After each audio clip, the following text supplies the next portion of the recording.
Kalau sedekah yang paling rendah adalah sedekah riya. Itu yang paling rendah. Tapi ingat, sedekah riya tetap dapat pahala. Bukan pahala sedekahnya, tapi pahala menggembirakan orang. Nabi kan berdoa, ini ya. Jadi Nabi itu minta, ya Rob, untuk umatku yang sedekah, jangan dia yang berdoa, tapi yang menerima sedekah yang berdoa. Karena nanti kalau yang bersedekah berdoa, kalau dia riya, doanya tidak diterima. Makanya yang berdoa yang menerima, karena tidak ada orang yang menerima sedekah riya, tidak ada. Maka bisa diterima doanya orang riya, sedekahnya orang riya, karena doanya orang yang ikhlas.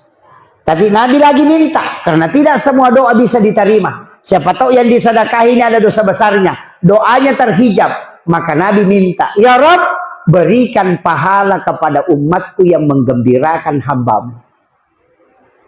Makanya ketika orang sedekah, orang senang menerima. Ketika senang, kita dapat pahala. Bukan pahala sedekah, tapi pahala menyenangkan hati orang. Coba caranya Rasulullah membentengi umatnya supaya tidak gagal kan?